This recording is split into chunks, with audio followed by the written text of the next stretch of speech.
नमस्कार दोस्तों, स्वागत है आपके अपने channel political science by doctor Sandeep sir पर, जहां हम राजनीति विज्ञान के महत्वपूर्ण विषयों को सरल भाषा में समझते हैं। आज के एपिसोड में हम एक बेहद अहम विषय पर चर्चा करेंगे, समानता और न्याय। क्या वास्तव में हर नागरिक को समान अवसर मिलते हैं? क्या कानून सभी के लिए समान रूप से काम करता है? आइए जानते हैं समानता और न्याय के गहरे अर्थ और उनके आपसी संबंधों को। समानता और न्याय, equality and justice, Bharatiya Samaj और संविधान में दो अत्यंत महत्वपूर्ण अवधारणाएं हैं। ये दोनों तत्व लोकतांत्रिक व्यवस्था के मूल स्तंभों के रूप में कार्य करते हैं। समानता और न्याय के बिना किसी भी समाज में सामूहिक प्रगति और व्यक्तिगत अधिकारों की रक्षा करना संभव नहीं हो सकता। भारतीय संविधान में समानता और न्याय की अवधारणाएं पूरी तरह से परिभाषित की गई है और ये समाज के हर वर्ग के लिए अवसर, अधिकार और सुरक्षा सुनिश्चित करने का उद्देश्य रखती है। 1. समानता, इक्वालिटी का अर्थ। समानता का मतलब है सभी व्यक्तियों को कानून और समाज में बराबरी का दर्जा देना, बिना किसी भेदभाव के। ये न केवल एक कानूनी अधिकार है, बल्कि सामाजिक और आर्थिक न्याय के संदर्भ में भी महत्वपूर्ण है। समानता के प्रकार। 1. कानूनी समानता, इक्वालिटी बिफोर लॉ। ये अधिकार प्रत्येक व्यक्ति को कानून के सामने समान रूप से माना जाता है। भारतीय संविधान के अनुच्छेद 14 में इस अधिकार का उल्लेख किया गया है, जो ये सुनिश्चित करता है कि राज्य के सामने सभी नागरिक समान होंगे और कानून के तहत कोई भेदभाव नहीं होगा। इसका मतलब है कि किसी भी व्यक्ति को कानून से अलग या विशेष लाभ नहीं मिल सकता। 2. समानता का अवसर, इक्वालिटी ऑफ अपॉर्चुनिटी। अनुच्छेद 16 के तहत भारतीय संविधान ये सुनिश्चित करता है कि सभी नागरिकों को सार्वजनिक सेवाओं में समान अवसर मिले। इससे ये सुनिश्चित होता है कि किसी व्यक्ति को उसकी जाति, धर्म, लिंग या अन्य किसी कारक के आधार पर भेदभाव नहीं किया जाएगा जब वो सरकारी नौकरी या किसी अन्य सरकारी सेवा के लिए आवेदन करता है। 3. सामाजिक और आर्थिक समानता, सोशल एंड इकोनॉमिक इक्वालिटी। समानता केवल कानूनी नहीं, बल्कि सामाजिक और आर्थिक दृष्टिकोण से भी महत्वपूर्ण है। भारतीय समाज में जातिवाद, लिंग भेदभाव और आर्थिक विषमताएं आम थी। संविधान में सामाजिक और आर्थिक समानता सुनिश्चित करने के लिए कई प्रावधानों का उल्लेख किया गया है, जैसे आरक्षण प्रणाली, जो वंचित और पिछड़े वर्गों को अवसर प्रदान करता है। समानता की दिशा में प्रयास। भारतीय संविधान में समानता सुनिश्चित करने के लिए कई महत्वपूर्ण उपाय हैं।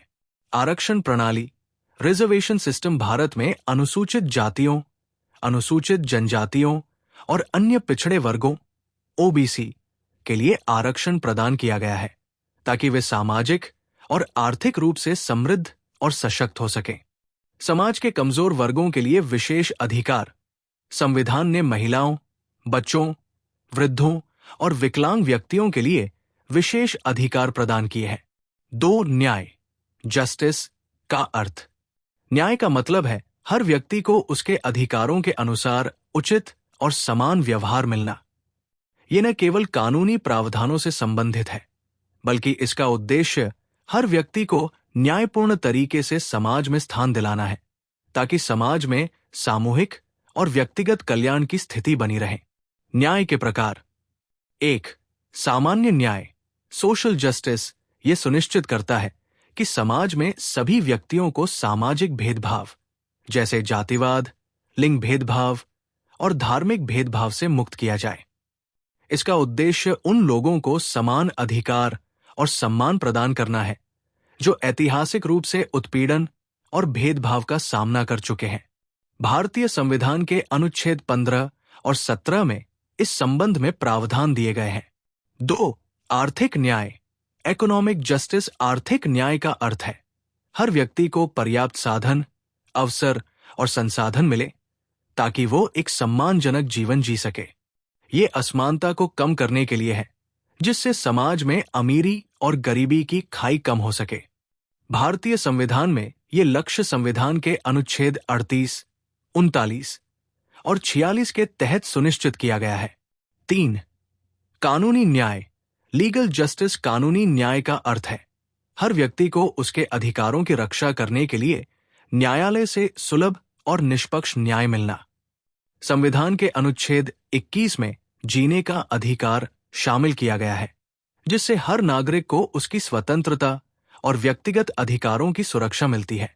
भारतीय न्याय व्यवस्था में हर व्यक्ति को एक निष्पक्ष सुनवाई का अधिकार है। न्याय की दिशा में प्रयास। भारत में न्याय की दिशा में कई महत्वपूर्ण पहल की गई है। संवैधानिक प्रावधान। भारतीय संविधान ने समानता और न्याय को सुनिश्चित करने के लिए कई कानूनों का निर्माण किया है। न्यायालयों की स्वतंत्रता।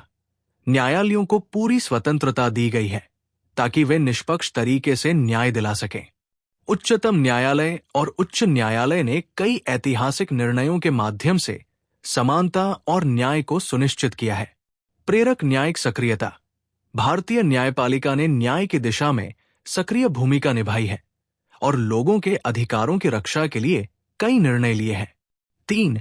समानता और न्याय के बीच संबंध। समानता और न्याय एक दूसरे से जुड़े हुए हैं, क्योंकि बिना समानता के न्याय की अवधारणा अधूरी रहती है। यदि समाज में समानता का अभाव है तो न्याय का अस्तित्व भी संदिग्ध हो सकता है। उदाहरण के लिए, यदि कोई व्यक्ति केवल अपनी जाति, धर्म, लिंग या आर्थिक स्थिति के कारण भेदभाव का शिकार होता है तो उसे वास्तविक न्याय नहीं मिल सकता। समानता और न्याय का संतुलन। समानता का उद्देश्य। समानता का उद्देश्य है कि हर व्यक्ति को समान अवसर और अधिकार मिले। न्याय का उद्देश्य। न्याय का उद्देश्य है कि हर व्यक्ति को उसके हक और अधिकार मिले, चाहे वो किसी भी पृष्ठभूमि से हो। संविधान और समानता न्याय। भारतीय संविधान में समानता और न्याय सुनिश्चित करने के लिए कई प्रावधान हैं, जैसे धारा 14 इक्वालिटी बिफोर लॉ। ये हर व्यक्ति को कानून के सामने समान अधिकार प्रदान करता है। धारा 15 prohibition of discrimination on grounds of religion, race, caste, sex और प्लेस ऑफ बर्थ। ये भेदभाव के खिलाफ सुरक्षा प्रदान करती है। धारा 17 एबोलिशन ऑफ अनचेबिलिटी। ये अस्पृश्यता, अनचेबिलिटी को समाप्त करती है और समाज में समानता की दिशा में महत्वपूर्ण कदम है। धारा 21 right to life and personal liberty. ये हर व्यक्ति को जीवन और व्यक्तिगत स्वतंत्रता का अधिकार देती है। 4. समानता और न्याय के सामने चुनौतियां। भारत में समानता और न्याय सुनिश्चित करने के बावजूद कुछ चुनौतियां बनी रहती है, जैसे जातिवाद और लिंग भेदभाव। जातिवाद और लिंग भेदभाव अभी भी भारतीय समाज में मौजूद है, जो समानता और न्याय की अवधारणाओं को प्रभावित करते हैं। आर्थिक विषमताएं। गरीब और अमीर के बीच बढ़ती आर्थिक असमानताएं न्याय की प्रक्रिया को प्रभावित करती है। शहरी और ग्रामीण असमानताएं।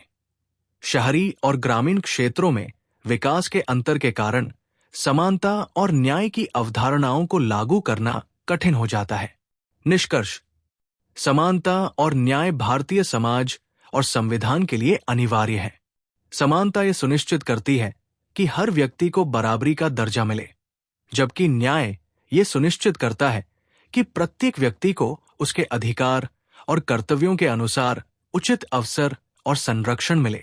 2. समानता, इक्वालिटी, एक ऐसी अवधारणा है जो ये सुनिश्चित करती है कि सभी व्यक्तियों को समाज और कानून के दृष्टिकोण से समान अधिकार और अवसर मिले, बिना किसी भेदभाव के। समानता का उद्देश्य किसी भी व्यक्ति या समूह के साथ जाति, धर्म, लिंग, आर्थिक स्थिति या अन्य किसी आधार पर भेदभाव न करना है। भारतीय संविधान में समानता की अवधारणा विशेष रूप से महत्वपूर्ण है, क्योंकि भारत एक विविधतापूर्ण समाज है, जिसमें विभिन्न जातियां, धर्म, भाषाएं और संस्कृतियां मौजूद है। समानता, इक्वालिटी की अवधारणा।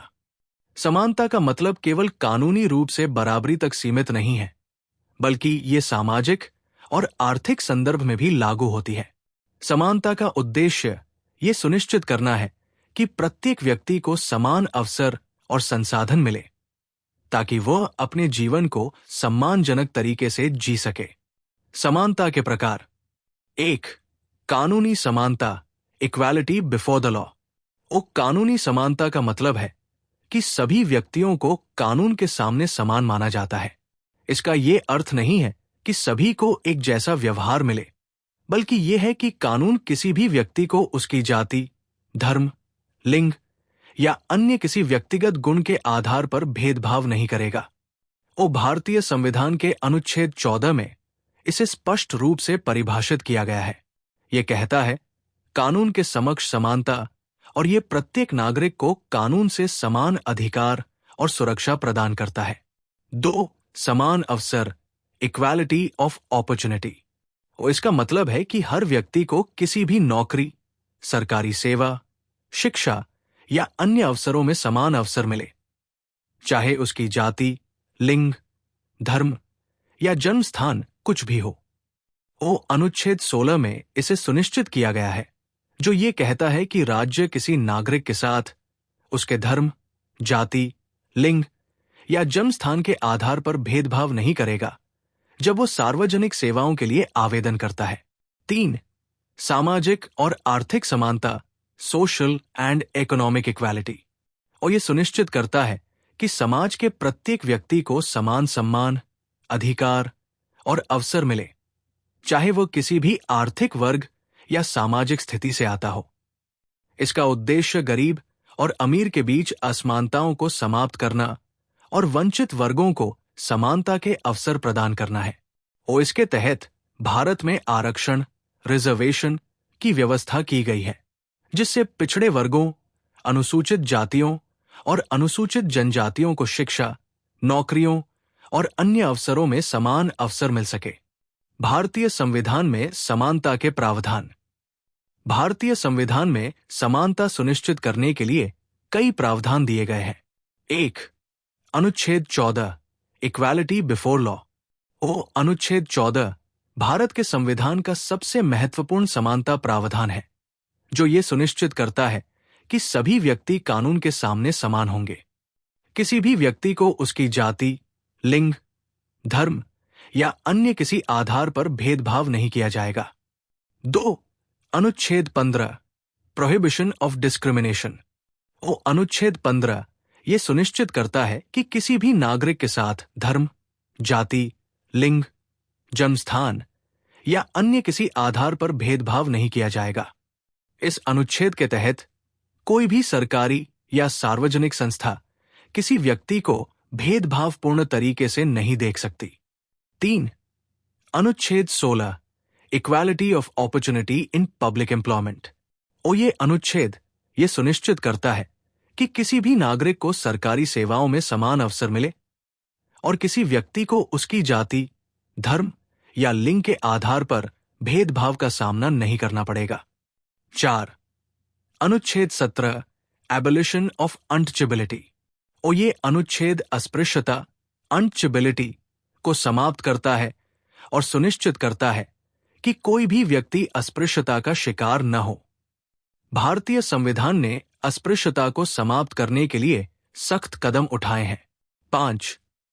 अनुच्छेद 46, promotion of educational and economic interests of scheduled castes, scheduled tribes and other weaker sections. ये अनुच्छेद कमजोर वर्गों, अनुसूचित जातियों, अनुसूचित जनजातियों और अन्य पिछड़े वर्गों की शिक्षा और आर्थिक हितों के लिए संरक्षण प्रदान करता है। समानता और आरक्षण प्रणाली। भारत में समानता को सुनिश्चित करने के लिए आरक्षण प्रणाली लागू की गई है। ये प्रणाली उन वर्गों के लिए है जो ऐतिहासिक रूप से सामाजिक और आर्थिक दृष्टिकोण से पिछड़े हुए हैं, जैसे अनुसूचित जातियां, अनुसूचित जनजातियां और अन्य पिछड़े वर्ग, ओबीसी।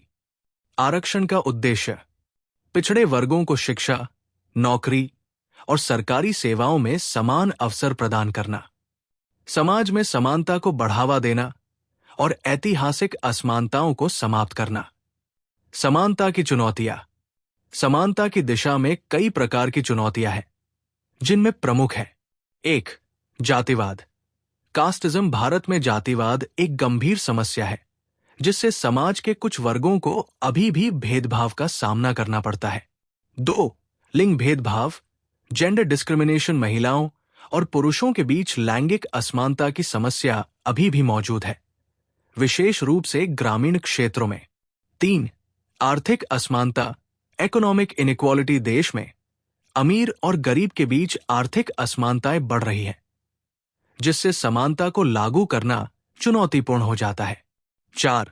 शिक्षा और अवसरों की कमी, lack of education and opportunities. कई पिछड़े क्षेत्रों में शिक्षा और अन्य अवसरों की कमी समानता की राह में एक बड़ी बाधा है।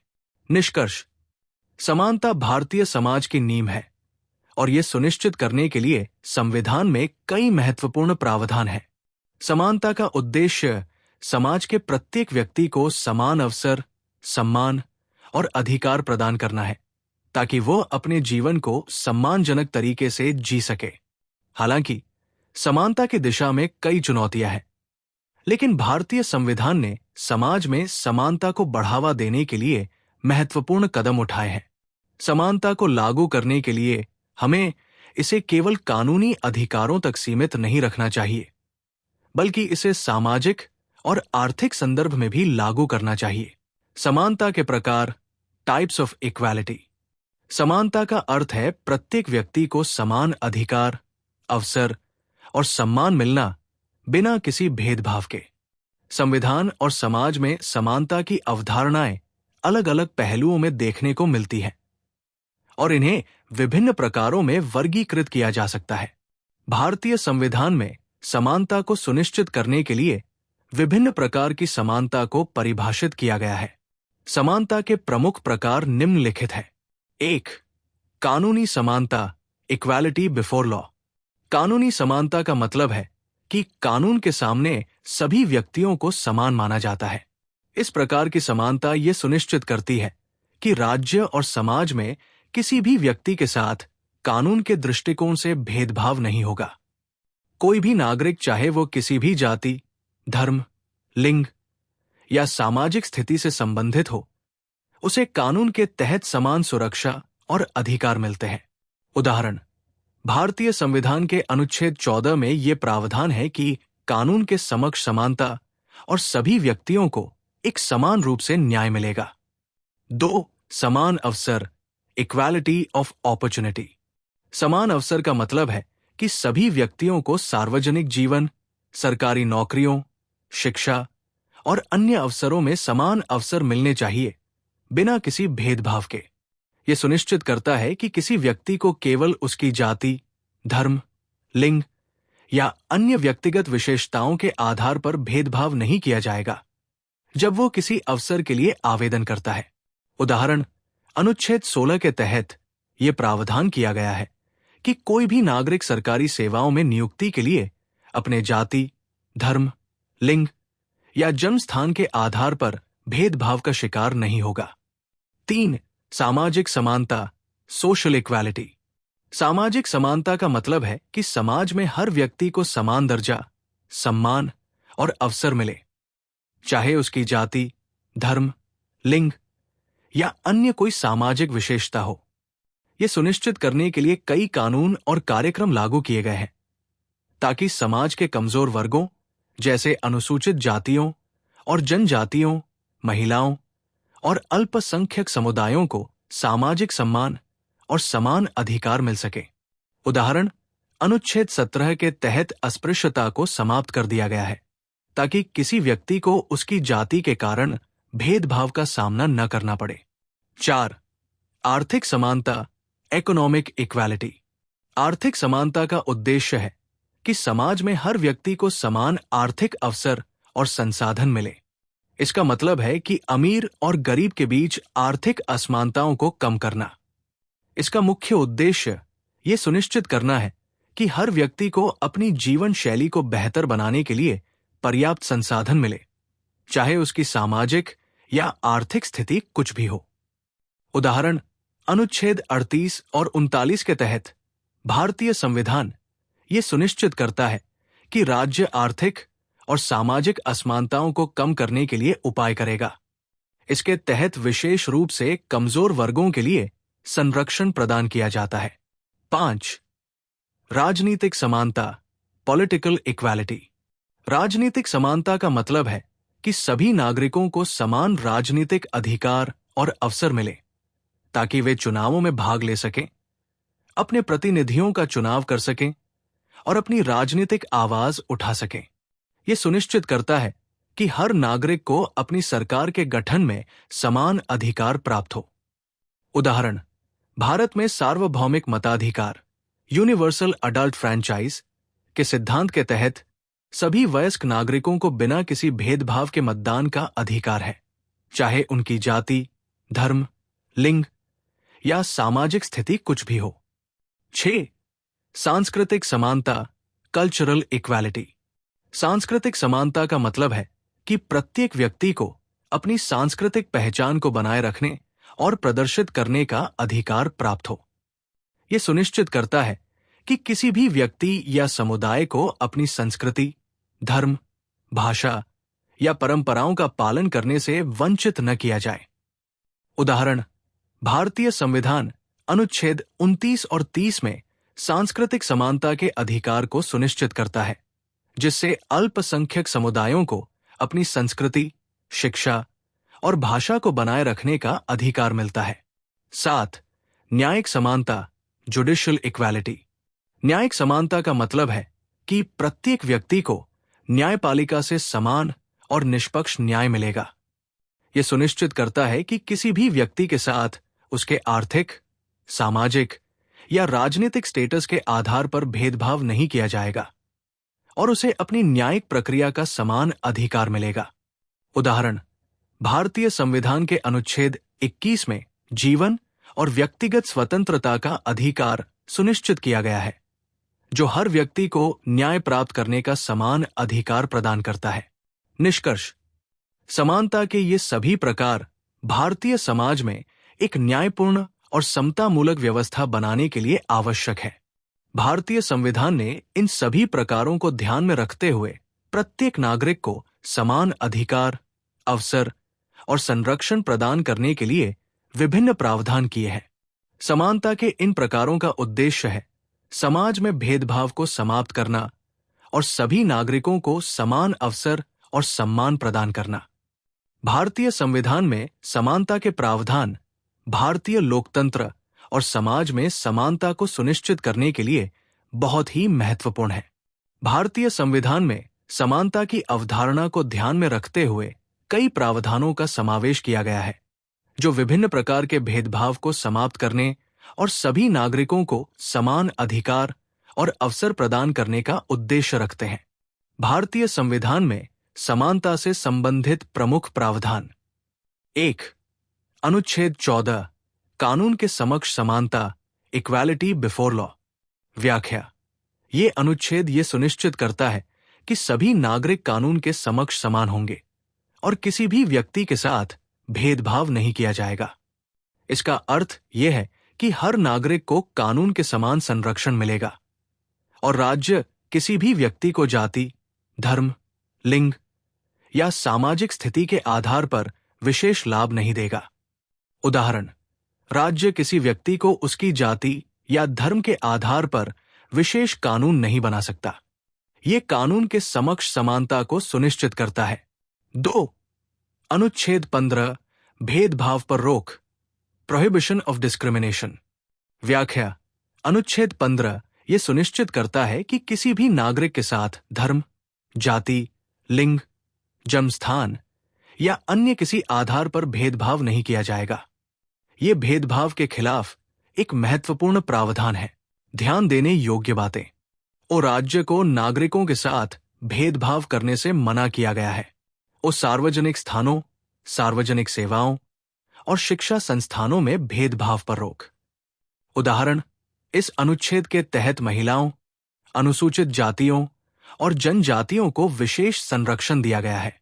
3. अनुच्छेद 16, सार्वजनिक सेवाओं में समान अवसर, equality of opportunity in public employment. व्याख्या, ये अनुच्छेद ये सुनिश्चित करता है कि सरकारी सेवाओं में प्रत्येक नागरिक को समान अवसर मिले। किसी भी नागरिक के साथ जाति, धर्म, लिंग या जन्म स्थान के आधार पर भेदभाव नहीं होगा। इसका उद्देश्य ये सुनिश्चित करना है कि सभी को सरकारी नौकरियों और सेवाओं में समान अवसर मिले। उदाहरण, ये अनुच्छेद राज्य की सेवाओं में नियुक्तियों, पदोन्नति और अन्य सरकारी पदों पर समान अवसर प्रदान करता है। 4. अनुच्छेद 17 अस्पृश्यता का उन्मूलन, एबोलिशन ऑफ अनचिबिलिटी। व्याख्या: अनुच्छेद 17 अस्पृश्यता, अनचिबिलिटी को पूरी तरह से समाप्त करता है। ये भारतीय समाज में अस्पृश्यता के खिलाफ एक सख्त कदम है। इसके तहत कोई भी व्यक्ति अपनी जाति या सामाजिक स्थिति के कारण भेदभाव का शिकार नहीं होगा। उदाहरण, इस अनुच्छेद के अंतर्गत किसी भी व्यक्ति को अस्पृश्य मानना और उनके साथ भेदभाव करना अवैध और असंवैधानिक है। 5. अनुच्छेद 18 पद्म भूषण, पद्म विभूषण और अन्य सम्मान, एबोलिशन ऑफ टाइटल्स। व्याख्या: ये अनुच्छेद ये सुनिश्चित करता है कि किसी भी व्यक्ति को जन्म या सम्मान के आधार पर विशेष शीर्षक या पुरस्कार नहीं दिए जा सकते। भारत में किसी भी व्यक्ति को राजकुमार या नवाब जैसी उपाधियां नहीं दी जा सकती। ये लोकतंत्र की समानता को बनाए रखने के लिए है। उदाहरण, पद्मश्री, पद्म भूषण और अन्य सरकारी पुरस्कारों के साथ किसी व्यक्ति को सम्मानित किया जा सकता है, लेकिन ये किसी विशेष जन्म या सामाजिक वर्ग पर आधारित नहीं होना चाहिए। 6. अनुच्छेद 39 न्यायपूर्ण वितरण, equal justice and free legal aid. व्याख्या: ये अनुच्छेद ये सुनिश्चित करता है कि हर व्यक्ति को न्याय प्राप्त करने का समान अवसर मिले और विशेष रूप से उन लोगों को मुफ्त कानूनी सहायता मिल सके जो आर्थिक रूप से कमजोर है। ये प्रावधान समानता के सिद्धांत के अनुसार है ताकि समाज के सभी वर्गों को न्याय मिल सके। उदाहरण, राज्य सरकारों को उन व्यक्तियों के लिए मुफ्त कानूनी सहायता प्रदान करनी होगी जो अदालतों में न्याय प्राप्त करने के लिए आर्थिक रूप से सक्षम नहीं है। 7. अनुच्छेद 38 सामाजिक, आर्थिक और राजनीतिक न्याय, promotion of welfare of the people. व्याख्या: अनुच्छेद 38 ये सुनिश्चित करता है कि राज्य सामाजिक, आर्थिक और राजनीतिक न्याय को बढ़ावा देगा जिससे समाज में असमानताओं को कम किया जा सके। इसका उद्देश्य प्रत्येक नागरिक को समान जीवन स्तर और अवसर प्रदान करना है। उदाहरण, राज्य को यह सुनिश्चित करना होगा कि गरीब, पिछड़े और वंचित वर्गों को उचित अवसर, सुरक्षा और विकास मिले। 8. अनुच्छेद 46 वंचित वर्गों के लिए संरक्षण, protection of interests of scheduled castes, scheduled tribes and other weaker sections. व्याख्या: ये अनुच्छेद विशेष रूप से अनुसूचित जातियों, अनुसूचित जनजातियों और अन्य पिछड़े वर्गों के लिए है। इसका उद्देश्य इन वर्गों के सामाजिक, आर्थिक और शैक्षिक अधिकारों की रक्षा करना है। राज्य को इन वर्गों के हितों की रक्षा करने और उन्हें प्रगति के समान अवसर प्रदान करने का दायित्व सौंपा गया है। उदाहरण, अनुसूचित जातियों और जनजातियों के लिए आरक्षण प्रणाली और अन्य उपायों की शुरुआत इसी प्रावधान के तहत की गई है। 9. अनुच्छेद 21 जीवन और व्यक्तिगत स्वतंत्रता का अधिकार, right to life and personal liberty. व्याख्या: अनुच्छेद 21 ये सुनिश्चित करता है कि हर व्यक्ति को जीवन और व्यक्तिगत स्वतंत्रता का अधिकार है। इसका अर्थ यह है कि किसी भी व्यक्ति को उसकी स्वतंत्रता या जीवन से वंचित नहीं किया जा सकता सिवाय कानून के अनुसार। उदाहरण, यदि किसी व्यक्ति को न्यायिक प्रक्रिया के बिना गिरफ्तार किया जाता है तो यह संविधान के अनुच्छेद 21 का उल्लंघन है। निष्कर्ष, भारतीय संविधान में समानता के प्रावधान समाज में हर व्यक्ति को समान अवसर और अधिकार प्रदान करने के उद्देश्य से बनाए गए हैं। इन प्रावधानों के माध्यम से समाज में भेदभाव को समाप्त करने और हर वर्ग को समान दर्जा देने की दिशा में महत्वपूर्ण कदम उठाए गए हैं। संविधान के ये प्रावधान भारतीय समाज को समतामूलक, न्यायपूर्ण और समान अधिकारों वाला बनाने में सहायक है। समानता और आरक्षण प्रणाली। समानता और आरक्षण दोनों भारतीय समाज के न्यायपूर्ण और समतामूलक बनाने के महत्वपूर्ण पहलू हैं। भारतीय संविधान में समानता को सुनिश्चित करने के लिए कई प्रावधान दिए गए हैं, लेकिन भारत में सामाजिक असमानता और भेदभाव के कारण आरक्षण प्रणाली को लागू किया गया है। आरक्षण का उद्देश्य समाज के पिछड़े और वंचित वर्गों को समान अवसर और विकास की दिशा में प्रोत्साहित करना है। समानता और आरक्षण प्रणाली का संबंध। समानता का अर्थ है सभी व्यक्तियों को समान अधिकार, अवसर और सम्मान मिलना, जबकि आरक्षण प्रणाली एक विशेष उपाय है जिसका उद्देश्य विशेष समूहों जैसे अनुसूचित जातियां, अनुसूचित जनजातियां, अन्य पिछड़ा वर्ग और आर्थिक रूप से कमजोर वर्ग को समाज में समान अवसर और संसाधन देने के लिए लागू किया गया है। ये एक अस्थायी समाधान है ताकि सामाजिक और आर्थिक दृष्टि से पिछड़े वर्गों को समानता के अवसर मिल सके और समाज में समानता की स्थिति स्थापित हो सके। आरक्षण प्रणाली का उद्देश्य 1. सामाजिक और आर्थिक असमानताओं को समाप्त करना। भारतीय समाज में जातिवाद, सामंती व्यवस्था और सामाजिक भेदभाव की जड़ें गहरी है। आरक्षण प्रणाली का मुख्य उद्देश्य इन असमानताओं को समाप्त करना है और अनुसूचित जातियों एससी, अनुसूचित जनजातियों सेंट, अन्य पिछड़ा वर्ग ओबीसी और आर्थिक रूप से कमजोर वर्ग ईडब्ल्यूएस को समाज में समान अवसर प्रदान करना है। 2. शैक्षिक और रोजगार के अवसर प्रदान करना। आरक्षण का एक प्रमुख उद्देश्य ये सुनिश्चित करना है कि पिछड़े वर्गों के व्यक्तियों को शिक्षा और रोजगार में समान अवसर मिले ताकि वे सामाजिक और आर्थिक रूप से मजबूत हो सकें। ये उन्हें सरकारी नौकरियों, उच्च शिक्षा और अन्य संस्थाओं में प्रवेश पाने के समान अवसर प्रदान करता है। 3. सामाजिक न्याय सुनिश्चित करना। आरक्षण प्रणाली का उद्देश्य सामाजिक न्याय को बढ़ावा देना है ताकि समाज के सभी वर्गों के बीच समानता स्थापित हो सके और किसी भी वर्ग को उनके आर्थिक, सामाजिक और राजनीतिक अधिकारों से वंचित न किया जा सके। आरक्षण प्रणाली की आधारभूत अवधारणाएं। 1. अनुसूचित जातियां। एससी भारतीय समाज में जिन जातियों को हिस्टोरिकली सामाजिक और आर्थिक दृष्टि से निचला दर्जा दिया गया है, उन्हें अनुसूचित जातियां कहा जाता है। भारतीय संविधान ने इन जातियों के लिए विशेष आरक्षण प्रदान किया है ताकि उन्हें समान अवसर मिल सके। 2. अनुसूचित जनजातियां। सेंट वे जातियां जो वन क्षेत्रों में निवास करती हैं और ऐतिहासिक रूप से शोषित रही हैं, उन्हें अनुसूचित जनजातियां कहा जाता है। इन जातियों को भी शिक्षा और सरकारी नौकरियों में आरक्षण का लाभ मिलता है। 3. अन्य पिछड़ा वर्ग ओबीसी। ये वर्ग उन जातियों और समुदायों को संदर्भित करता है जो अनुसूचित जाति या जनजाति के रूप में नहीं आते, लेकिन फिर भी सामाजिक और आर्थिक दृष्टि से पिछड़े हुए हैं। उन्हें शिक्षा और नौकरी में आरक्षण प्रदान किया जाता है। 4. आर्थिक रूप से कमजोर वर्ग ईडब्ल्यूएस।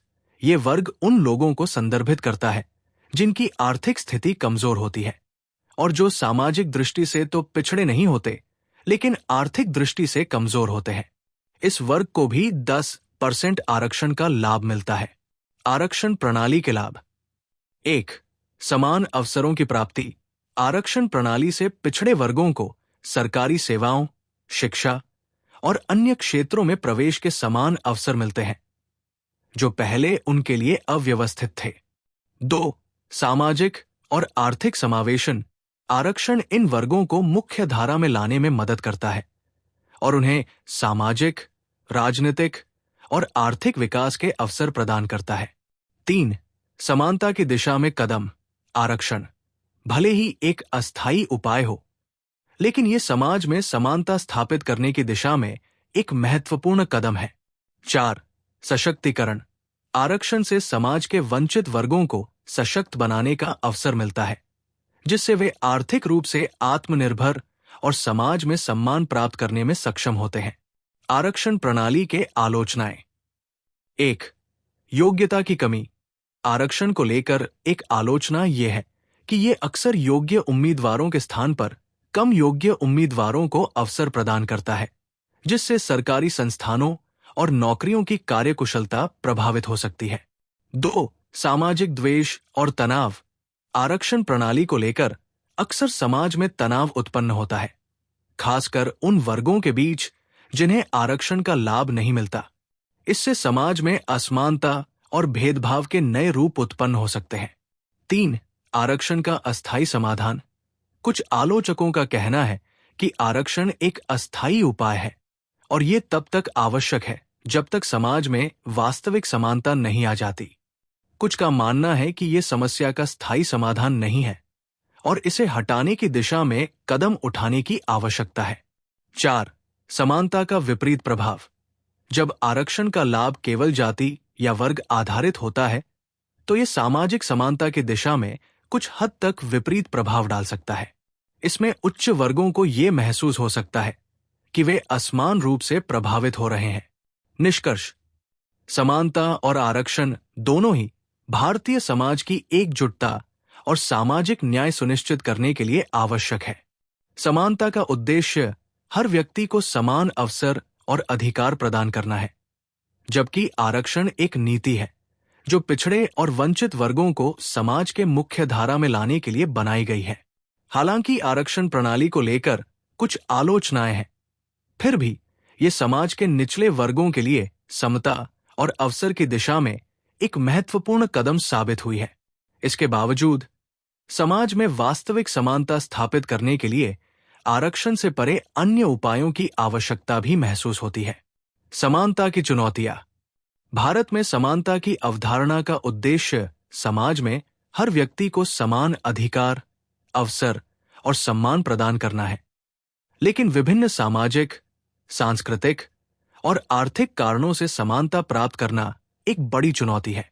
भारतीय समाज में ऐतिहासिक रूप से विभिन्न जातीय, धार्मिक और वर्गीय भेदभाव और असमानताएं रही हैं, जिनका सामना आज भी किया जा रहा है। इन चुनौतियों का समाधान करना एक लंबी प्रक्रिया है। यहां पर समानता की कुछ प्रमुख चुनौतियां दी गई हैं। 1. जातिवाद और सामाजिक भेदभाव। चुनौती: भारत में जातिवाद की जड़ें बहुत गहरी हैं। अनुसूचित जातियां, एससी, अनुसूचित जनजातियां, सेंट और अन्य पिछड़ा वर्ग, ओबीसी के लोगों के साथ ऐतिहासिक रूप से भेदभाव किया गया है। ये वर्ग अभी भी समाज में भेदभाव और असमानता का सामना करते हैं। उदाहरण: सामाजिक और आर्थिक दृष्टि से पिछड़े वर्गों को आज भी भेदभाव का सामना करना पड़ता है, खासकर ग्रामीण क्षेत्रों में। जातिवाद के कारण इन्हें शिक्षा, नौकरी और सामाजिक सम्मान में समान अवसर नहीं मिल पाते। 2. महिलाओं के खिलाफ भेदभाव। चुनौती: महिलाओं के साथ भेदभाव, चाहे वो घर के भीतर हो या बाहर, भारतीय समाज में एक महत्वपूर्ण समस्या है। महिलाएं अक्सर पुरुषों के मुकाबले कम अवसर और अधिकार प्राप्त करती हैं। उदाहरण: शिक्षा, रोजगार, राजनीति और यहां तक कि पारिवारिक जीवन में भी महिलाओं को पुरुषों के बराबर समानता प्राप्त नहीं होती। महिलाओं के खिलाफ घरेलू हिंसा, कार्यस्थल पर भेदभाव और वेतन में असमानता जैसी समस्याएं लगातार सामने आती है। 3. धार्मिक भेदभाव। चुनौती: भारत एक धर्मनिरपेक्ष देश है, लेकिन धार्मिक भेदभाव एक बड़ी समस्या है। विभिन्न धर्मों के बीच असमानताएं और भेदभाव कई बार हिंसा और तनाव का कारण बनती है। उदाहरण: कई धार्मिक समूह जैसे मुसलमानों और ईसाई समुदायों को कभी-कभी समान अवसर प्राप्त नहीं होते हैं। धार्मिक भेदभाव का ये मुद्दा न केवल सरकारी नौकरियों में, बल्कि सामाजिक संबंधों में भी देखने को मिलता है। 4. आर्थिक असमानताएं। चुनौती: भारत में एक बड़ा आर्थिक अंतर है, जिससे अमीर और गरीब के बीच असमानता बढ़ रही है।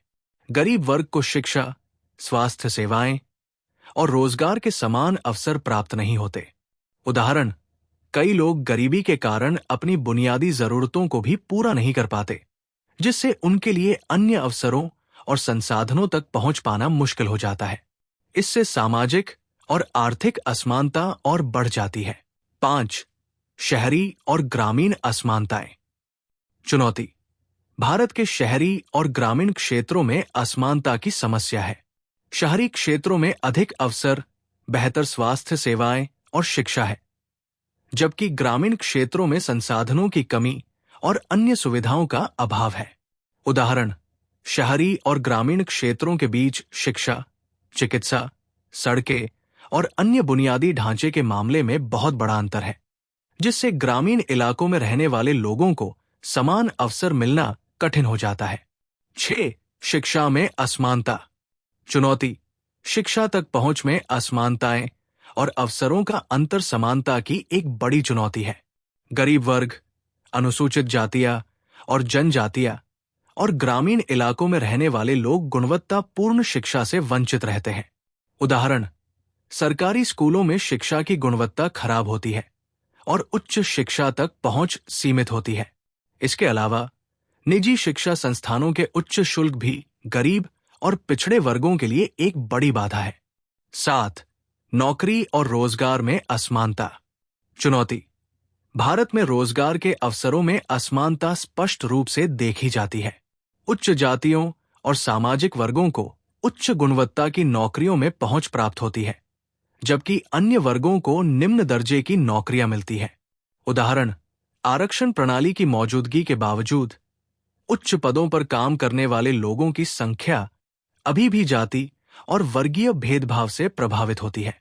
इसके अलावा महिलाओं को भी समान वेतन और अवसर प्राप्त नहीं होते हैं। 8. सांस्कृतिक असमानताएं। चुनौती, भारत एक सांस्कृतिक रूप से विविध देश है, जिसमें विभिन्न भाषाएं, धर्म और रीति रिवाज है। इन विविधताओं के बावजूद कुछ सांस्कृतिक समूहों को समानता के अधिकारों से वंचित किया जाता है। उदाहरण, अल्पसंख्यक समुदायों के सदस्य अपने सांस्कृतिक और धार्मिक अधिकारों के लिए संघर्ष करते हैं, जबकि मुख्य धारा की संस्कृति और धर्म को ज्यादा समर्थन मिलता है। 9. राजनीतिक असमानता। चुनौती, राजनीति में भी समानता का अभाव है। राजनीतिक प्रतिनिधित्व में कई बार कमजोर वर्गों की आवाज दब जाती है और चुनावों में अवसरों की समानता की कमी होती है। उदाहरण, कई बार चुनावी प्रक्रिया में उच्च वर्ग और धनिक वर्ग के लोग अपनी पकड़ मजबूत रखते हैं, जिससे गरीब और पिछड़े वर्गों के लिए राजनीतिक भागीदारी और प्रतिनिधित्व कम होता है। 10. संवैधानिक और कानूनी चुनौतियां। चुनौती, हालांकि भारतीय संविधान समानता की गारंटी देता है, लेकिन वास्तविक स्थिति में कानूनी और संवैधानिक प्रावधानों का सही तरीके से पालन नहीं होता है। न्यायपालिका, सरकारी संस्थाएं और अन्य आधिकारिक तंत्रों में भी समानता के सिद्धांत का पालन करने में कठिनाई आ सकती है। उदाहरण, न्यायपालिका में भी महिलाओं, दलितों और अन्य पिछड़े वर्गों को न्याय पाने में अक्सर देरी होती है या उन्हें सही तरीके से न्याय नहीं मिल पाता। निष्कर्ष, समानता की अवधारणा का भारत में पूर्ण रूप से पालन करना एक कठिन कार्य है, क्योंकि ये समाज की जटिलताओं, ऐतिहासिक भेदभाव और विभिन्न सामाजिक और आर्थिक असमानताओं से प्रभावित होता है। हालांकि संविधान और कानूनों के माध्यम से समानता सुनिश्चित करने के प्रयास किए गए हैं, लेकिन वास्तविक समानता प्राप्त करने के लिए बहुत सारी चुनौतियों का समाधान करना बाकी है। इन चुनौतियों को दूर करने के लिए समय, शिक्षा, जागरूकता और संस्थागत बदलाव की आवश्यकता है। न्याय, जस्टिस। न्याय एक महत्वपूर्ण सामाजिक और राजनीतिक अवधारणा है, जिसका उद्देश्य समाज में हर व्यक्ति को उसके अधिकारों और कर्तव्यों के अनुसार समान, निष्पक्ष और उचित व्यवहार प्राप्त करना है। यह सुनिश्चित करता है कि सभी व्यक्तियों को उनके अधिकारों और जरूरतों के आधार पर समानता मिले और उन्हें शोषण, भेदभाव या असमानता का सामना न करना पड़े।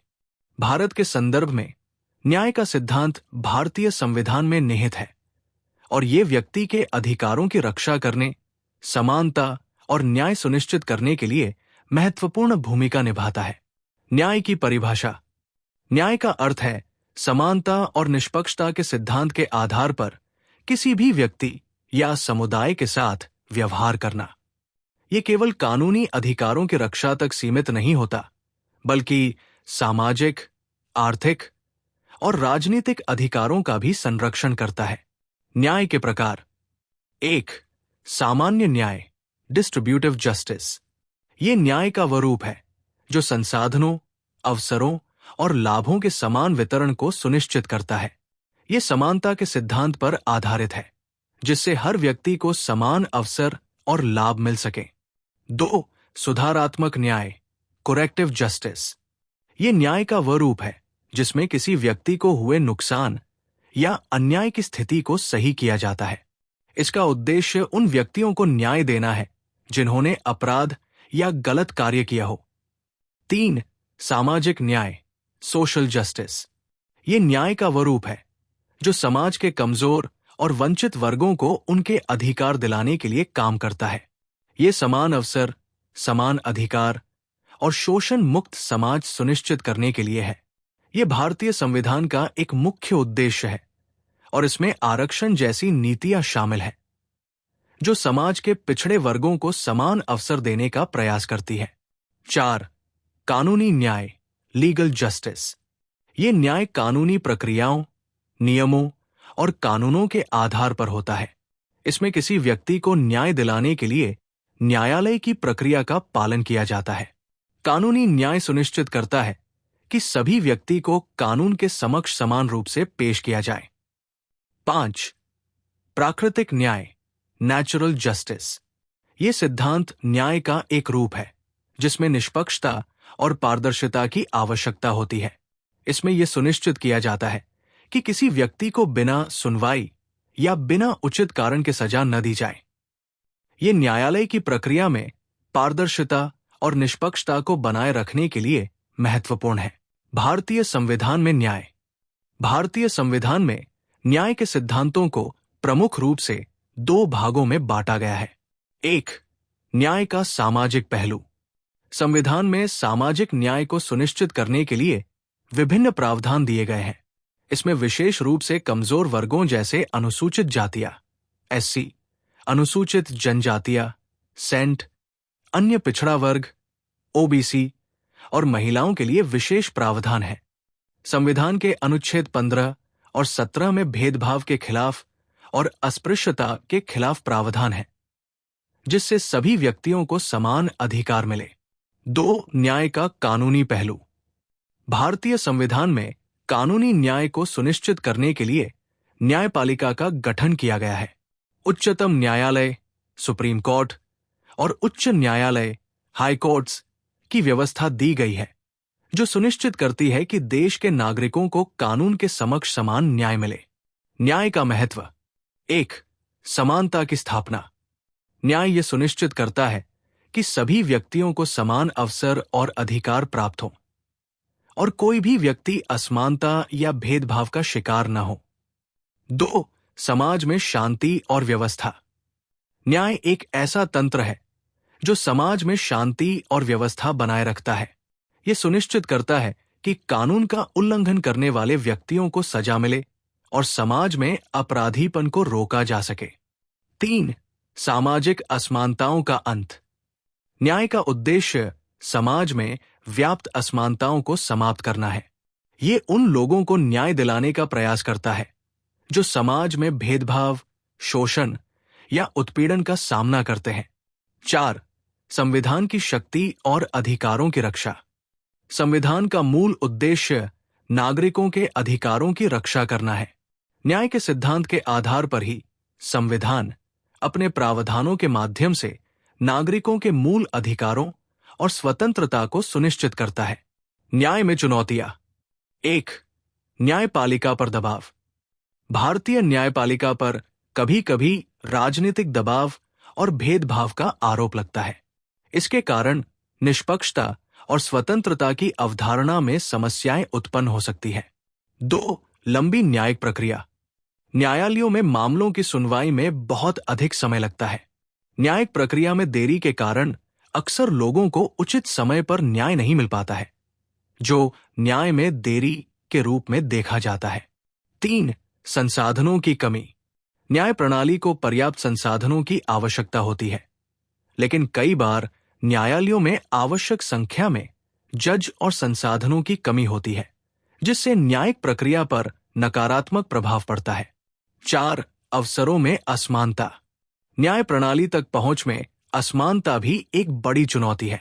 ग्रामीण और आर्थिक रूप से कमजोर वर्गों के पास कानूनी सहायता और न्यायालयों तक पहुंचने के साधन सीमित होते हैं। निष्कर्ष: न्याय एक लोकतांत्रिक समाज का सबसे महत्वपूर्ण आधार है। ये समानता, निष्पक्षता और स्वतंत्रता सुनिश्चित करने के लिए आवश्यक है।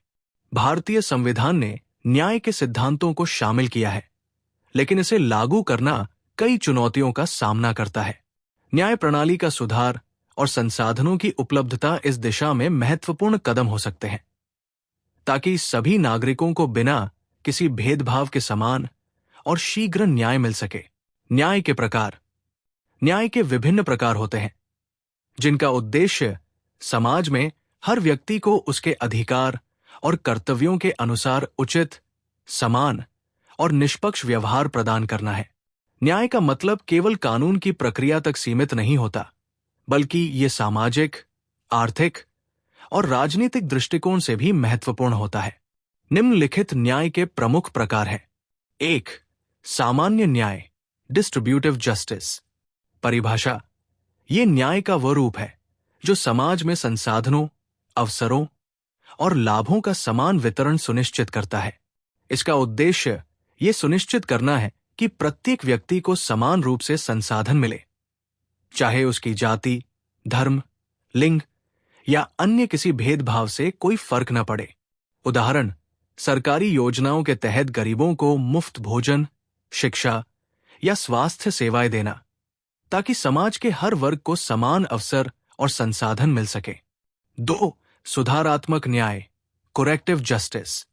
परिभाषा: ये न्याय का वह रूप है जिसमें किसी व्यक्ति को हुए नुकसान या अन्याय को सुधारने का प्रयास किया जाता है। इसका उद्देश्य उस नुकसान को ठीक करना है जो किसी व्यक्ति को गलत काम या अपराध के कारण हुआ हो। उदाहरण: यदि किसी व्यक्ति के साथ धोखाधड़ी हुई हो और उसे वित्तीय या मानसिक क्षति हुई हो, तो सुधारात्मक न्याय के तहत उस व्यक्ति को उसके नुकसान का मुआवजा दिया जाता है। 3. सामाजिक न्याय, सोशल जस्टिस। परिभाषा: सामाजिक न्याय का उद्देश्य समाज में शोषण, भेदभाव और असमानता को समाप्त करना है। ये उन वर्गों को न्याय सुनिश्चित करने की प्रक्रिया है जो सामाजिक, राजनीतिक और आर्थिक रूप से पिछड़े हुए हैं। इसमें विशेष रूप से महिला, दलित, आदिवासी और अन्य पिछड़े वर्गों के अधिकारों की रक्षा की जाती है। उदाहरण: संविधान में आरक्षण प्रणाली लागू करना, ताकि पिछड़े वर्गों और महिलाओं को समान अवसर मिल सके। इसके अलावा सामाजिक न्याय ये सुनिश्चित करता है कि कमजोर वर्गों को शिक्षा, स्वास्थ्य और रोजगार के समान अवसर मिले। 4. कानूनी न्याय, लीगल जस्टिस। परिभाषा: कानूनी न्याय का तात्पर्य उन न्यायिक निर्णयों से है जो कानून के तहत दिए जाते हैं। इसमें न्यायपालिका के द्वारा मामलों की सुनवाई और निर्णय लिया जाता है जो संविधान और कानून के अनुसार होते हैं। कानूनी न्याय में कोई भी व्यक्ति केवल कानून के दायरे में रहकर ही न्याय प्राप्त करता है। उदाहरण: किसी अपराधी को उसके अपराध के अनुसार न्यायालय द्वारा सजा देना। उदाहरण के लिए, किसी चोर को चोरी करने के लिए सजा दी जाती है, जो कि भारतीय दंड संहिता (आईपीसी) के तहत निर्धारित है। 5. प्राकृतिक न्याय, नेचुरल जस्टिस। परिभाषा: प्राकृतिक न्याय का अर्थ है कि किसी व्यक्ति को बिना उचित कारण या बिना सुनवाई के सजा नहीं दी जानी चाहिए। यह सिद्धांत निष्पक्षता और पारदर्शिता पर आधारित है और यह सुनिश्चित करता है कि न्यायिक प्रक्रिया पूरी तरह से निष्पक्ष हो। उदाहरण: जब किसी व्यक्ति के खिलाफ किसी अपराध का आरोप लगाया जाता है, तो उसे अपनी बात रखने का अवसर दिया जाना चाहिए और उसके खिलाफ बिना सुनवाई के निर्णय नहीं लिया जाना चाहिए। इसका पालन प्रशासनिक निर्णयों और न्यायिक कार्यवाही में किया जाता है। 6. विवरणात्मक न्याय, रिट्रिब्यूटिव जस्टिस। परिभाषा: ये न्याय का वह रूप है जो अपराध या गलत कार्य करने वाले व्यक्ति को सजा देने की प्रक्रिया को संदर्भित करता है। इसमें अपराधी को उसके अपराध के अनुरूप सजा दी जाती है। उदाहरण: यदि किसी व्यक्ति ने हत्या की है, तो उसे उसके अपराध की गंभीरता के आधार पर दंडित किया जाता है, जैसे कि उम्र भर की सजा या मृत्युदंड भारत में कुछ विशिष्ट मामलों में। 7. सुधारात्मक या पुनर्वासात्मक न्याय, रिस्टोरेटिव जस्टिस। परिभाषा: ये न्याय का वो रूप है जिसमें अपराधी और पीड़ित दोनों के पुनर्वास पर जोर दिया जाता है। इसका उद्देश्य ये है कि अपराधी अपनी गलती को समझे और अपराध से हुए नुकसान को सुधारने का प्रयास करें। उदाहरण: इसमें अपराधी से माफी मांगने और पीड़ित को मानसिक और भावनात्मक रूप से समर्थन देने के उपाय शामिल होते हैं। ये अपराधी को समाज में पुनः सम्मिलित करने के लिए कार्य करता है। 8. न्यायिक न्याय, जुडिशियल जस्टिस। परिभाषा: ये न्याय का वो रूप है जो न्यायपालिका के द्वारा न्याय की प्रक्रिया में लागू किया जाता है। न्यायाधीशों का निर्णय और न्यायालय का कार्य सुनिश्चित करता है कि सभी को उनके कानूनी अधिकारों के अनुसार न्याय मिले। उदाहरण: अदालत द्वारा एक वकील की दलीलों को सुनकर साक्ष्य और तथ्यों को ध्यान में रखते हुए फैसले लेना। जैसे किसी भ्रष्टाचार के मामले में आरोपी को दोषी ठहराना। निष्कर्ष: न्याय के विभिन्न प्रकार होते हैं जो समाज में समानता, निष्पक्षता और सुरक्षा सुनिश्चित करने में मदद करते हैं। चाहे वो सामाजिक न्याय हो, कानूनी न्याय हो या प्राकृतिक न्याय, सभी का उद्देश्य समाज में शांति, समानता और न्याय सुनिश्चित करना है। भारतीय संविधान में इन विभिन्न प्रकारों के अनुसार न्याय सुनिश्चित करने के लिए कई प्रावधान हैं, जैसे आरक्षण, समानता का अधिकार और न्यायपालिका की स्वतंत्रता। इन सभी का उद्देश्य एक ऐसा समाज निर्माण करना है जहां हर व्यक्ति को समान अवसर और अधिकार प्राप्त हों। भारतीय संविधान में न्याय। भारतीय संविधान न्याय के सिद्धांतों को महत्वपूर्ण स्थान प्रदान करता है ताकि समाज में समानता, स्वतंत्रता और भाईचारे की भावना बनी रहे। संविधान का उद्देश्य ये सुनिश्चित करना है कि भारत के नागरिकों को उनके अधिकारों का संरक्षण मिले और वे एक समान, निष्पक्ष और न्यायपूर्ण समाज में रह सकें।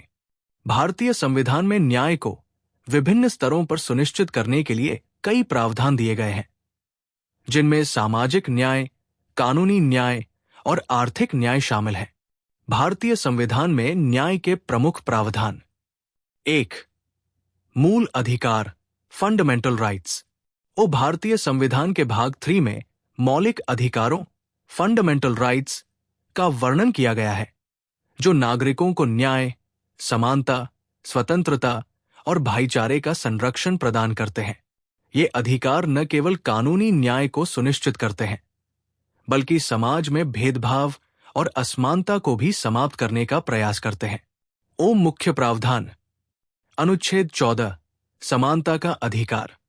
ये अनुच्छेद सभी नागरिकों को समानता का अधिकार देता है, यानी सभी को समान न्याय मिलेगा और कोई भी भेदभाव नहीं होगा। अनुच्छेद 15, भेदभाव के खिलाफ सुरक्षा।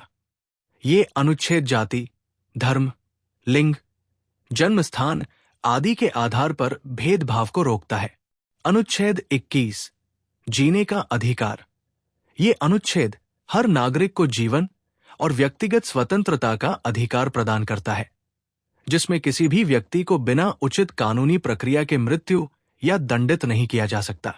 अनुच्छेद 17, अस्पृश्यता का उन्मूलन। ये अनुच्छेद अस्पृश्यता की प्रथा को समाप्त करता है और अनुसूचित जातियों को समान अधिकार प्रदान करता है। 2. सामाजिक न्याय, सोशल जस्टिस। भारतीय संविधान में विशेष रूप से सामाजिक न्याय को सुनिश्चित करने के लिए कई प्रावधान किए गए हैं, ताकि पिछड़े वर्गों, महिलाओं, दलितों और आदिवासियों को समाज में समान अवसर मिल सके। अनुच्छेद 46। ये अनुच्छेद अनुसूचित जातियों, अनुसूचित जनजातियों और अन्य पिछड़े वर्गों के सामाजिक, शैक्षिक और आर्थिक हितों की रक्षा करने की बात करता है। इसका उद्देश्य इन वर्गों को समाज में समान अवसर प्रदान करना है। आरक्षण नीति। भारतीय संविधान ने समाज के कमजोर वर्गों को सरकारी नौकरियों और शिक्षा में आरक्षण प्रदान किया है, ताकि इन वर्गों को मुख्य धारा में लाया जा सके और उन्हें समान अवसर मिल सके। 3. आर्थिक न्याय, इकोनॉमिक जस्टिस। संविधान का उद्देश्य ये सुनिश्चित करना है कि प्रत्येक नागरिक को उसकी जरूरत के अनुसार आर्थिक संसाधन और अवसर मिले। इसके तहत समाज के कमजोर वर्गों को उचित आर्थिक सहायता, शिक्षा और स्वास्थ्य सेवाएं प्रदान की जाती है। अनुच्छेद 38। ये अनुच्छेद राज्य को ये निर्देश देता है कि वो समाज के आर्थिक और सामाजिक न्याय को सुनिश्चित करे ताकि हर व्यक्ति को पर्याप्त जीवन स्तर प्राप्त हो सके। 4. कानूनी न्याय, लीगल जस्टिस। कानूनी न्याय का अर्थ है हर व्यक्ति को समान न्याय मिलना और वह अपने अधिकारों को अदालत के माध्यम से प्राप्त कर सके। भारतीय संविधान ने न्यायपालिका की स्वतंत्रता को सुनिश्चित किया है और उच्चतम न्यायालय, सुप्रीम कोर्ट और उच्च न्यायालयों, हाई कोर्ट्स के माध्यम से न्याय दिलवाने की व्यवस्था की है। अनुच्छेद 32। ये अनुच्छेद नागरिकों को ये अधिकार देता है कि वे उच्चतम न्यायालय में न्याय की मांग कर सकते हैं यदि उनके मौलिक अधिकारों का उल्लंघन हो। अनुच्छेद 226। ये अनुच्छेद उच्च न्यायालयों को ये अधिकार देता है कि वे किसी भी कानूनी कार्रवाई के खिलाफ हस्तक्षेप कर सकते हैं और नागरिकों के अधिकारों का संरक्षण कर सकते हैं। 5. न्यायपालिका की स्वतंत्रता। भारतीय संविधान ने न्यायपालिका को स्वतंत्र बनाने का प्रावधान किया है ताकि ये सुनिश्चित किया जा सके कि न्याय का निर्णय निष्पक्ष रूप से लिया जाए, बिना किसी राजनीतिक या बाहरी दबाव के। संविधान ने न्यायाधीशों की नियुक्ति, हटाने और उनके सेवा की शर्तों को सुनिश्चित किया है ताकि न्यायालय में निष्पक्षता बनी रहे। 6.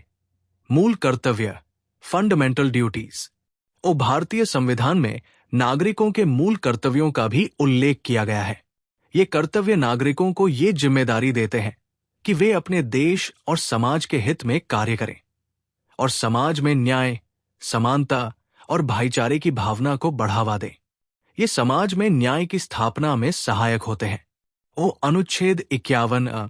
ये अनुच्छेद नागरिकों से ये अपेक्षाएं करता है कि वे संविधान के उद्देश्यों का पालन करें और समाज में न्याय और समानता सुनिश्चित करने के लिए काम करें। 7. संविधान के अनुच्छेद 39 के तहत न्यायिक सहायता। ये अनुच्छेद ये सुनिश्चित करता है कि कमजोर वर्गों को मुफ्त और उचित कानूनी सहायता मिल सके ताकि वे न्याय का लाभ उठा सकें। ये विशेष रूप से आर्थिक दृष्टि से कमजोर व्यक्तियों के लिए लागू होता है जो न्याय प्राप्त करने में सक्षम नहीं होते हैं। निष्कर्ष, भारतीय संविधान में न्याय को विभिन्न स्तरों पर सुनिश्चित किया गया है, सामाजिक, कानूनी और आर्थिक न्याय, ताकि हर नागरिक को उनके अधिकारों का संरक्षण मिले और वे समान और निष्पक्ष समाज में रह सकें। संविधान ने विशेष रूप से कमजोर वर्गों के अधिकारों की रक्षा की है और ये सुनिश्चित किया है कि कोई भी नागरिक भेदभाव, शोषण या असमानता का शिकार न हो। भारतीय संविधान का ये उद्देश्य है कि हर व्यक्ति को न्याय मिले और समाज में समानता और स्वतंत्रता बनी रहे। न्याय का महत्व। न्याय समाज के समुचित संचालन और विकास के लिए अत्यंत आवश्यक है। यह न केवल कानून और संविधान का पालन सुनिश्चित करता है, बल्कि ये सामाजिक शांति, सुरक्षा और समृद्धि को भी बढ़ावा देता है। न्याय का महत्व समाज में समानता, निष्पक्षता और अधिकारों की रक्षा करने के संदर्भ में बहुत बड़ा है। जब न्याय उचित तरीके से प्रदान किया जाता है, तो ये समाज के प्रत्येक व्यक्ति को सुरक्षा और सम्मान की भावना देता है। न्याय का महत्व विभिन्न दृष्टिकोणों से समझा जा सकता है। 1. समानता और निष्पक्षता सुनिश्चित करता है।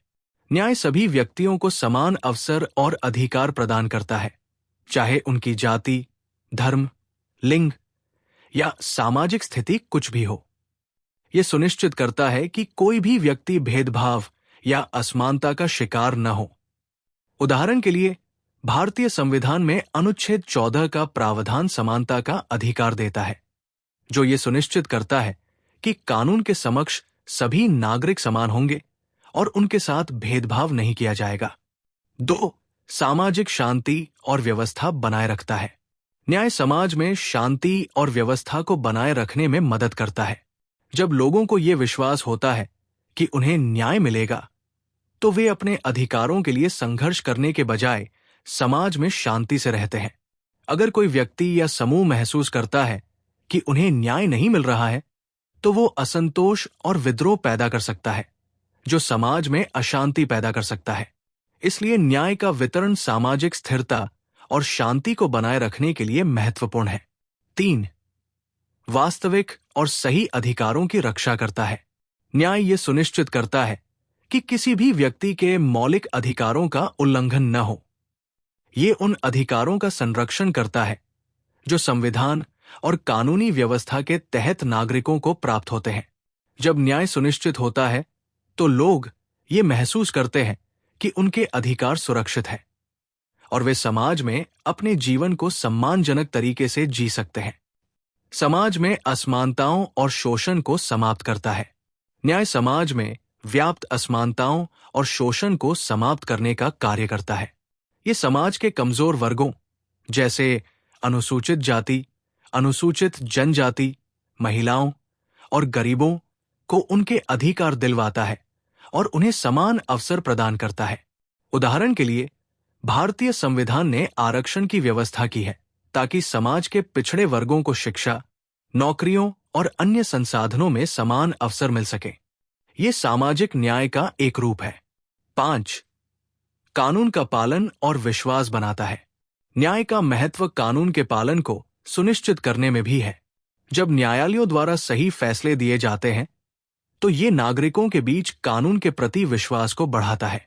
लोग तब ये मानते हैं कि यदि किसी के साथ अन्याय हुआ है तो उसे न्यायालय के माध्यम से न्याय मिलेगा। जब लोग ये महसूस करते हैं कि कानून निष्पक्ष रूप से लागू हो रहा है तो वे समाज में अधिक अनुशासन के साथ रहते हैं और अवैध गतिविधियों में संलिप्त नहीं होते हैं। 6. समाज में विश्वास और सुरक्षा की भावना पैदा करता है। जब लोगों को यह विश्वास होता है कि उनके साथ अन्याय नहीं होगा और उनके अधिकारों की रक्षा की जाएगी तो वे समाज में सुरक्षित महसूस करते हैं। न्याय से यह सुनिश्चित होता है कि कोई भी व्यक्ति अपनी स्वतंत्रता, संपत्ति और सम्मान को सुरक्षित महसूस करेगा। उदाहरण के लिए, यदि किसी व्यक्ति के साथ धोखाधड़ी या अपराध होता है तो वो अदालत से न्याय की उम्मीद करता है और उसे विश्वास होता है कि उसे उचित न्याय मिलेगा। 7. आर्थिक और सामाजिक विकास को बढ़ावा देता है। न्याय समाज के हर वर्ग के लिए समान अवसर प्रदान करता है, जिससे आर्थिक और सामाजिक विकास को बढ़ावा मिलता है। जब समाज में सभी को समान अवसर मिलते हैं तो ये समग्र विकास को सुनिश्चित करता है। जब किसी व्यक्ति को यह महसूस होता है कि उसे न्याय मिलेगा तो वो अपने काम में अधिक समर्पित होता है और यही समाज में समृद्धि और विकास की दिशा में योगदान करता है। 8. व्यक्तिगत स्वतंत्रता की सुरक्षा करता है। न्याय का एक और महत्वपूर्ण पहलू यह है कि यह व्यक्तिगत स्वतंत्रता की रक्षा करता है। संविधान ने प्रत्येक व्यक्ति को अपने विचारों, आस्थाओं और जीवन शैली के अनुसार जीने का अधिकार दिया है, बशर्ते वो दूसरों के अधिकारों का उल्लंघन न करे। जब न्यायिक प्रक्रिया निष्पक्ष होती है तो ये नागरिकों को ये विश्वास दिलाती है कि उनकी स्वतंत्रता और अधिकार सुरक्षित है और उन्हें बिना किसी अनुचित हस्तक्षेप के अपना जीवन जीने का अधिकार है। 9. दंड और सुधारात्मक उपायों का प्रावधान करता है। न्याय प्रणाली दंड और सुधारात्मक उपायों का प्रावधान करती है, जिससे अपराधियों को उनके अपराधों के लिए दंडित किया जा सकता है और समाज में अपराध कम हो सकता है। ये अपराधियों को सुधारने और समाज में पुनः सम्मिलित करने के लिए विभिन्न उपायों का पालन करती है ताकि वे भविष्य में अपराध करने से बचें। निष्कर्ष: न्याय केवल कानून और न्यायपालिका का विषय नहीं है, बल्कि ये समाज के प्रत्येक क्षेत्र में महत्वपूर्ण है। ये न केवल व्यक्तिगत अधिकारों की रक्षा करता है, बल्कि समाज की शांति, स्थिरता और समृद्धि को भी सुनिश्चित करता है।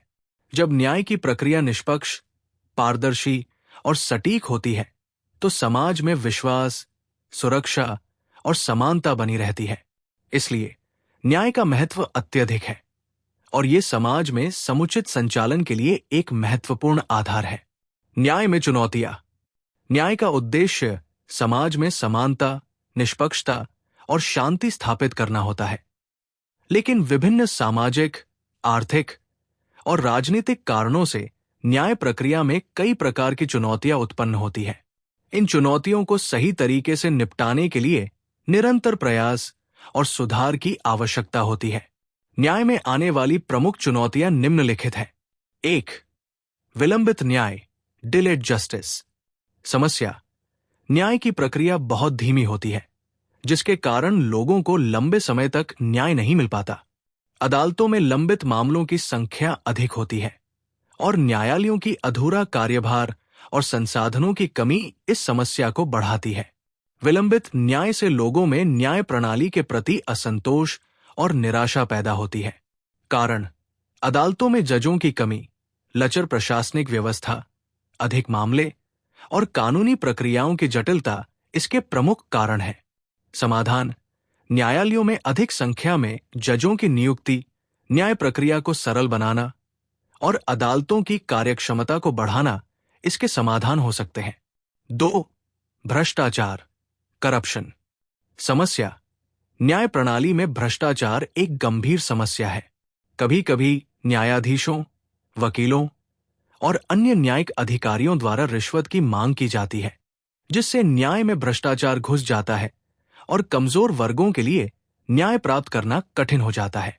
कारण: खराब प्रशासन, अव्यवस्थित प्रणाली और कम पारदर्शिता इस समस्या को बढ़ाती है।